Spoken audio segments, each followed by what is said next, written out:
Hi everyone! Welcome to part 3 of Raise the Beast Sincerely. Please like and subscribe to our channel for more content. Are you ready? Let's get into it. Blondina and Almond are now grown up.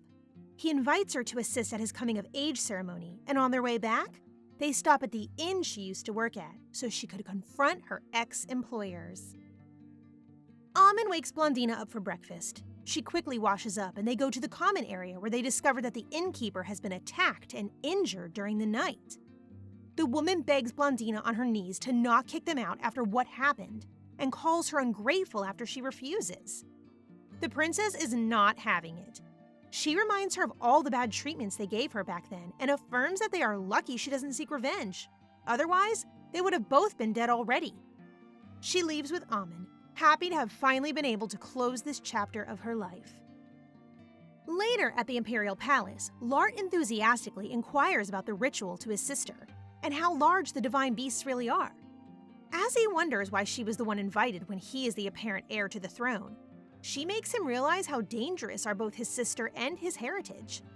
The Emperor shows up, looks at her closely, and asks if she was well treated in the forest, to which she answers positively.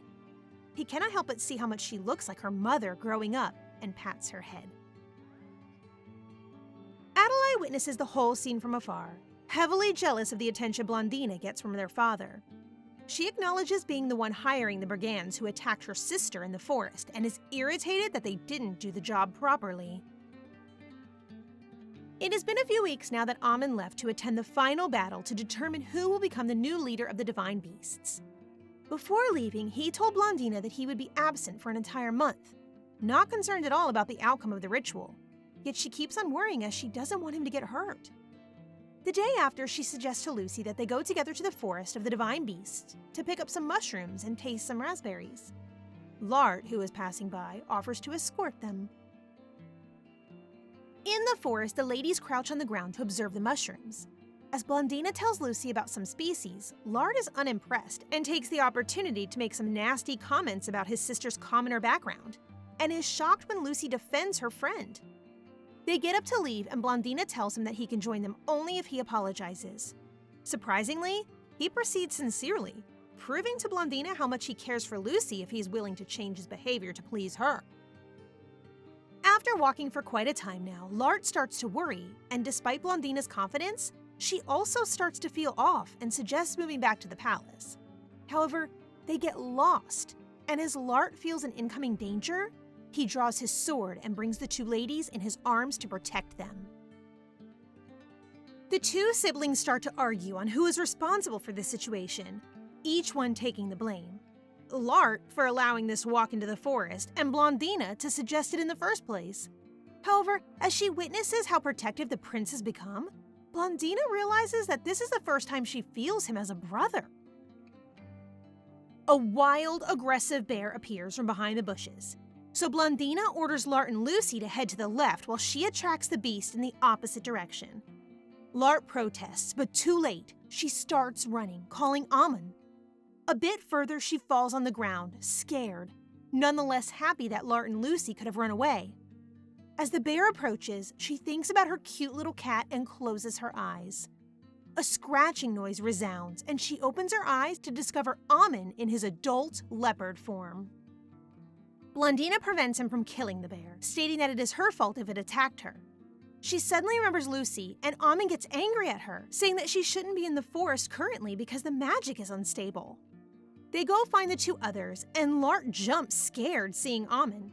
Lucy recognizes him and is reassured. Almond acts all sweet and kind to Lucy, bringing up some jealousy in Blondina's heart. Almond escorts them all to the palace. The ladies thank him, and the beast announces to the princess that he will sleep with her tonight.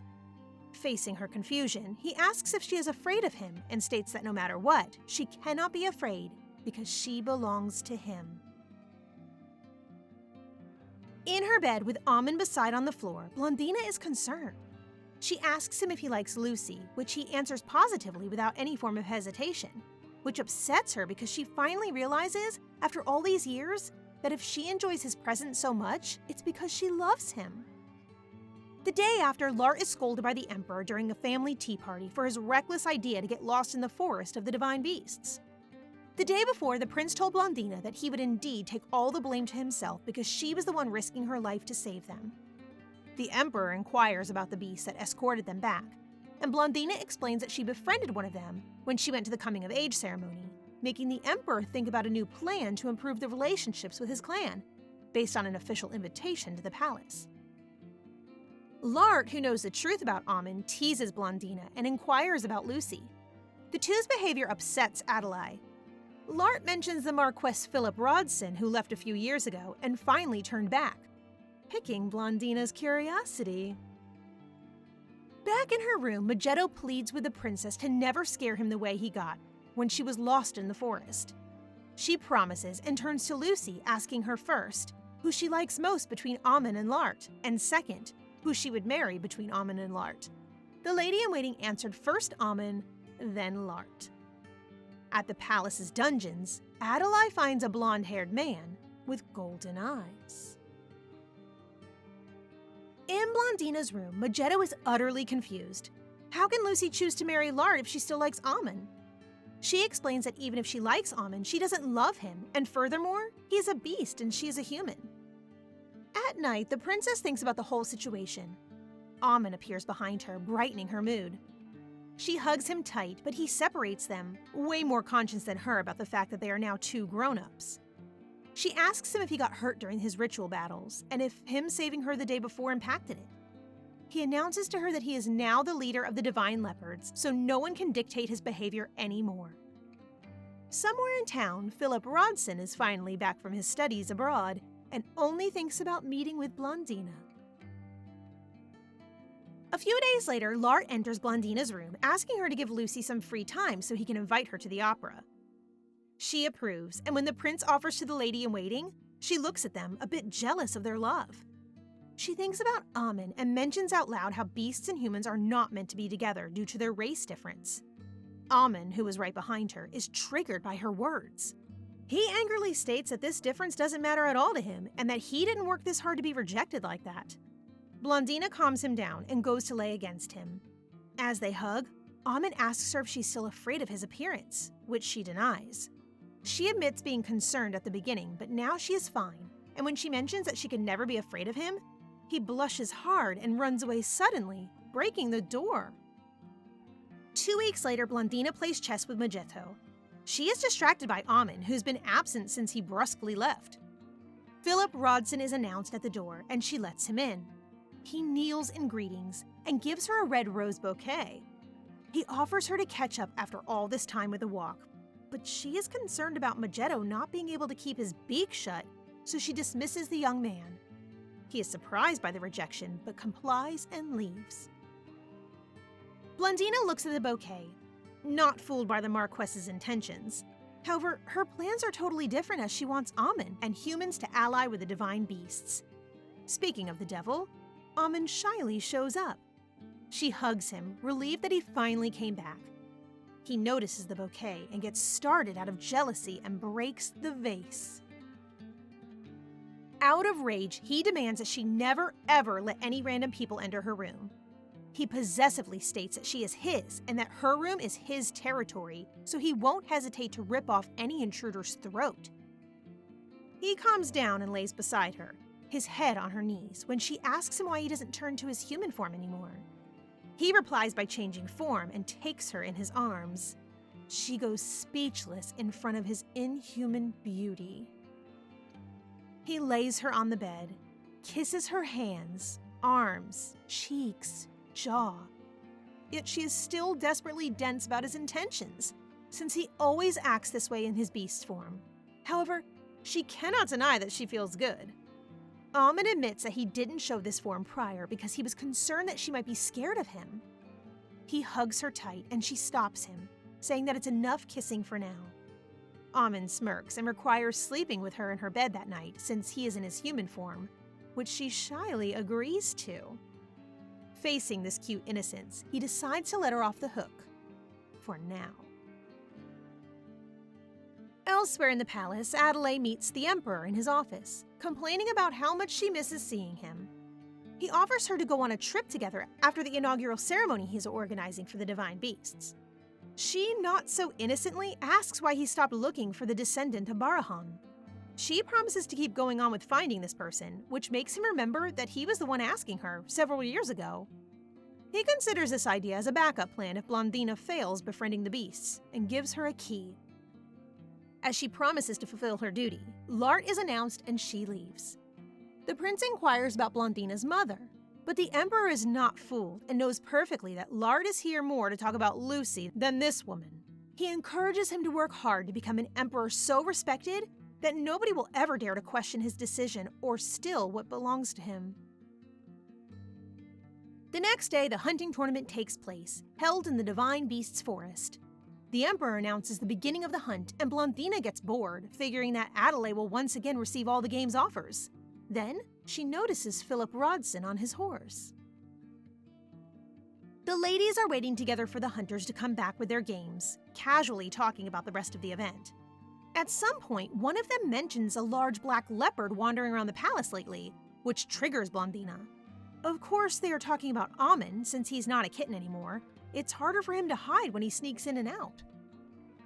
Lart comes back first from the hunt and lays down a fox in front of Lucy, to everyone's utter surprise and confusion, the lady-in-waiting included.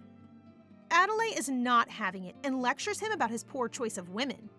In reality, she doesn't really care about who he gives his game to, but the fact that he chose Lucy, who is so close to Blondina, upsets her.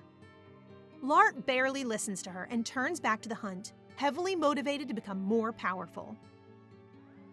Other ladies, including Adelaide, receive some game as well. Some are quite big, some are pretty small. As Blondina anticipated, nobody came to her.